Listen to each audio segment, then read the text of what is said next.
Hey, what's up everyone? I finally got my LS to start and to run. In the last video, I was tearing on my hair trying to figure out why this beast will not start.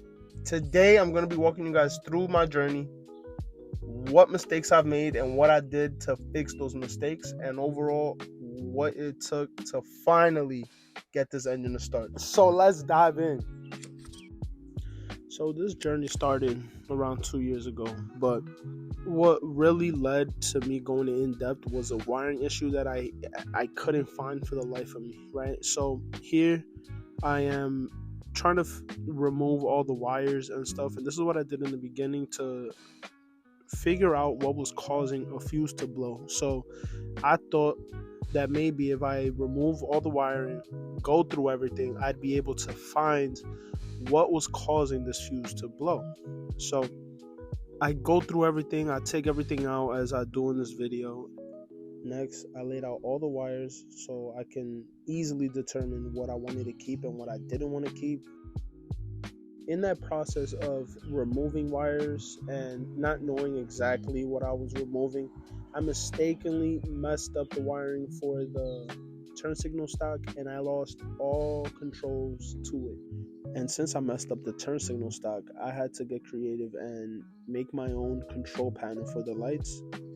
I had to take apart a PSP and I used the buttons of the PSP for the lights. And after days of trying to figure out how the wiring works, I finally figured it out. Here's the amber lights, the low beams, then it's the high beams. Then I figured out the turn signal. Here I didn't have the relay for the turn signal that, makes it blink. So I did it by hand. So this would be the right and this would be the left. Next came the biggest challenge of them all, and that was the windows. The windows, I had no idea what caused them to go out because this was before I had any electrical issues. The wiring for the windows just stopped. So this is where I did some sketchy stuff. I took the wire that was for the window that's on the left side of this blown fuse I'm about to show you and put it to the right side of the blown fuse. And here you can see how desperate I was to fix this issue, that I soldered wire to it, and that's what made me come up with that solution. So here's the window after I figured out the solution, and it goes up slowly. Even with a charged battery, it goes up slowly, but I think that's just a byproduct of the solution I came up with.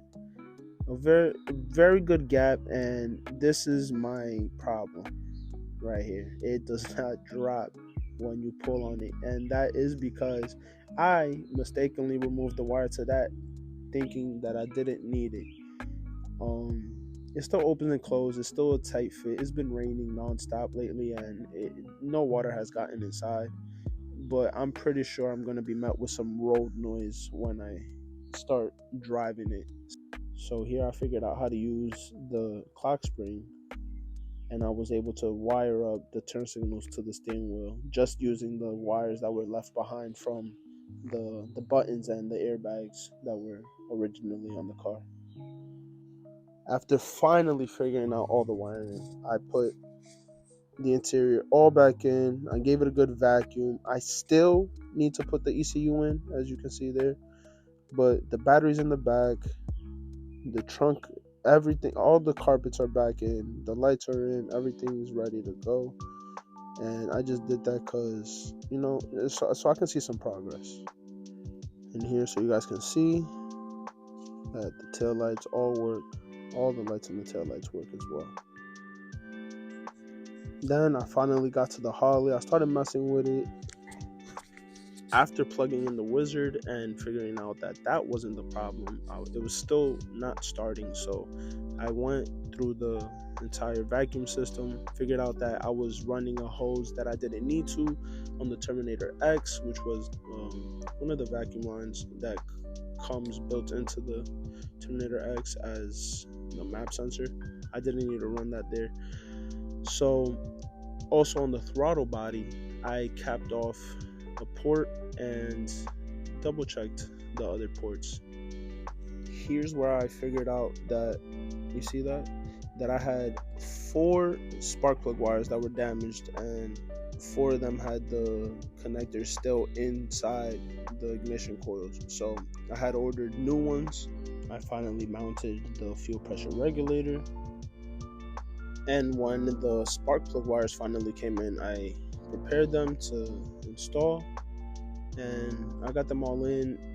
Yet that still didn't solve the problem after all this. Now, to finish off the recap, I did all that, yet the engine still didn't want to start. I did the crank position sensor, still nothing, right? I was to the point where I wanted to sell the car because nothing was working, right? But I went back into ChatGPT, asked it a couple more questions, and turns out I chose the wrong option for the camshaft. I chose the wrong option for the camshaft. And after fixing that, I reran the wizard, chose the right options, refreshed everything, and this engine purred the second I touched the starter. It was ring right away, and we're gonna get ready to show you that. Right now I have the battery charging. I'm gonna show you guys that right now. Now for the moment you guys all been waiting for. Whing, and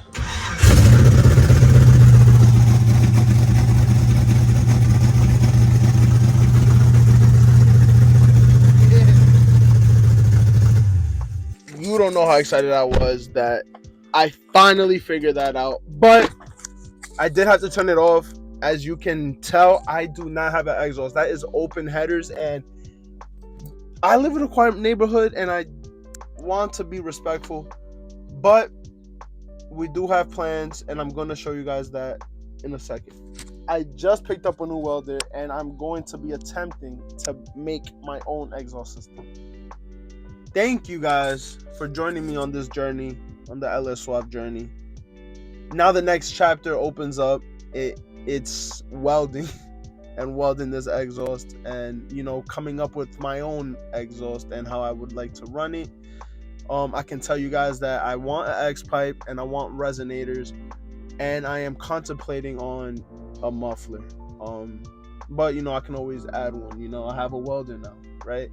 So thank you guys for watching. Continue to support the channel.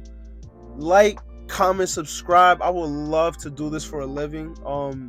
The exhaust things, it might take a little while because the funds are low, but please guys, like, comment, subscribe. If I can make videos like this every day, it'll be a blessing. So like, comment, and subscribe to support the channel, and thank you guys for watching.